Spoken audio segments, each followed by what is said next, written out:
Hey everybody, welcome to Garden Republic Seed Headquarters. I'm Nikki. You might have spoke with me through email, live chat, Facebook, some of those channels. I just wanted to take a moment and go over a few things with you on how to read one of our Garden Republic seed packets. Now, when you get your packet in your box, of course you're going to be all excited. And you're going to want to put it in the soil right away. Now, without knowing exactly what each seed needs, you're not going to have the optimum amount of sprouting and success. So it's very, very, very important that you get to know your seeds intimately before you decide to turn them into the soil. So I selected some of my favorites. I've got Dill and I've got chives.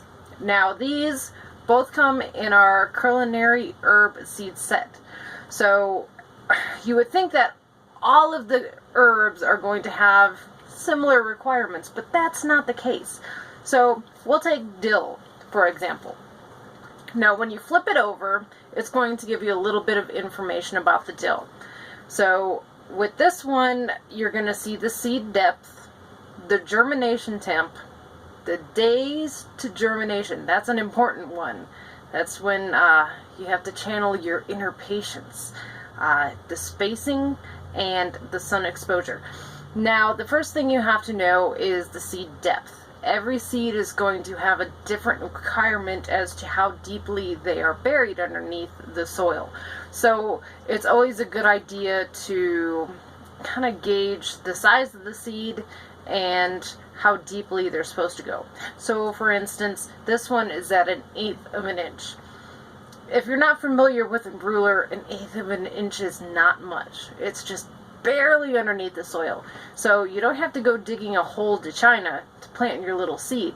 If anything, you just want to sprinkle it on top of the soil, throw a little soil on top, water it, and call it a day. No need to get any sort of excavation devices out whatsoever. Now with the chives, you take a look, and they have 1/8 of an inch as well. So that's going to be similar protocol. And actually, I think most of the culinary herbs are all going to be at about 1/8 of an inch. You will see on some of our other packets that they want to be like 1/4 of an inch, which is a little bit deeper. Not by much, but it does make a huge difference. You have to think about it. These little seeds are so tiny and fragile, their little sprouts are trying to find their way through soil. And if they're so deep, they're not going to find their way to sunlight, and you'll never see them, and you'll think your seeds are duds, when they're probably not. Actually, they're not. They're just too deep, right? So this is something very important as well. Now, with the dill and the chives, they're at the same planting depth, but a major difference is going to be when you look at the germination temperature.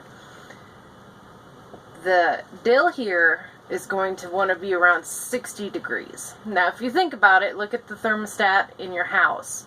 That's kept at, depending on who you are, and like good example, my dad, he will not let you touch the thermostat. He's just like, put on more clothes, take off clothes, whatever. But usually people keep it right around 68. Now, dill, to be happy, they want to be around 60. So you're going to have to find a cooler location for those. And that goes for the pepper seeds, the culinary herbs, the herbal tea, and especially the bonsai. They're going to have all unique temperatures that they're going to want in order to sprout. Now chives, he wants to be right at 70. So he's going to be super happy at whatever temperature your house is at. Now chives, they kind of grow anywhere, so not really the best. But dill, you're going to want to try to find someplace cooler. And again, it's very important to look at your packet and get to know what temperatures they want. They're all going to be different. And so it's not going to be uncommon for you to have some seeds next to the window and some close to the air conditioning vent, just so that they have their favorite temperature. It's very important.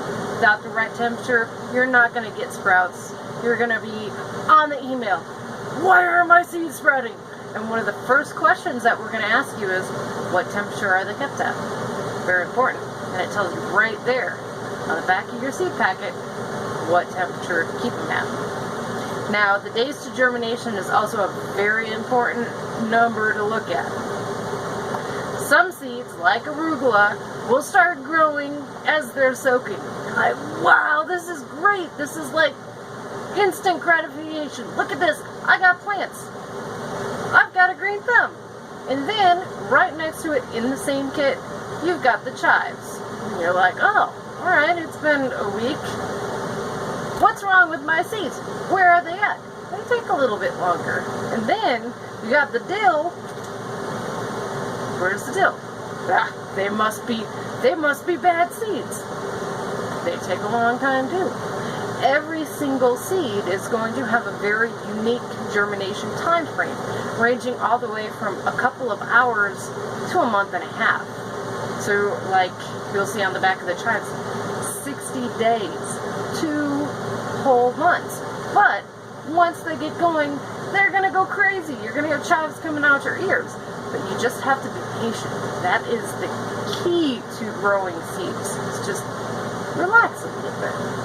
It'll be worth it. Now, sun exposure, when you're growing seeds, on the back it's going to say full, partial.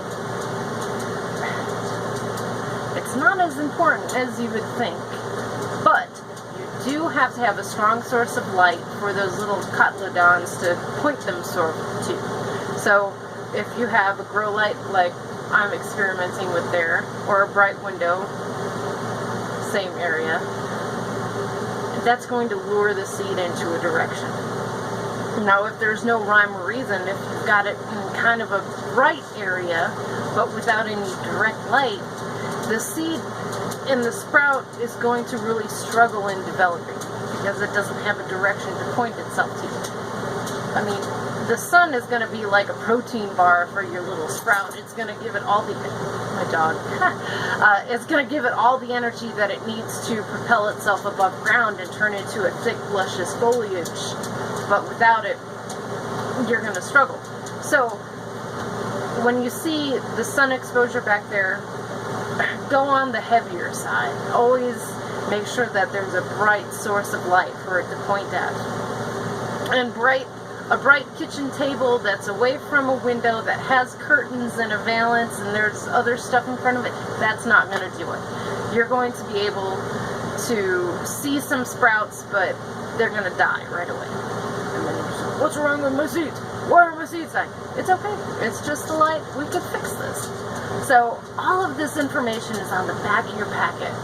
Just make sure before you plant, pick it up, take a look, and you'll see, whoa, really?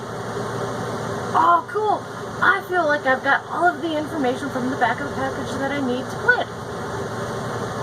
And you'll get much better success rates, especially with some of the kits like the bonsai. For example, the spruces, on the back of their packet, it's going to say 60 degrees. Alright? Plant them up at the appropriate depth, give them a little bit of water, and then you go and you got your Brazilian rosewood. You're like, alright, 85 degrees. 60 degrees. I'll just put them all in the same box in the same window and say, whew, let's see what happens. That's not going to work.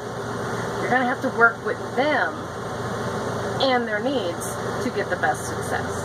And yes, sometimes it means moving them around, but it'll be worth it. I promise. Thanks for tuning in to Packet Chat. If you have any more questions, comments, or concerns, please let us know. Shoot us an email at WeCare@GardenRepublic or ShopGardenRepublic.com. Find us on Facebook or just comment on the video. Have a great weekend, guys.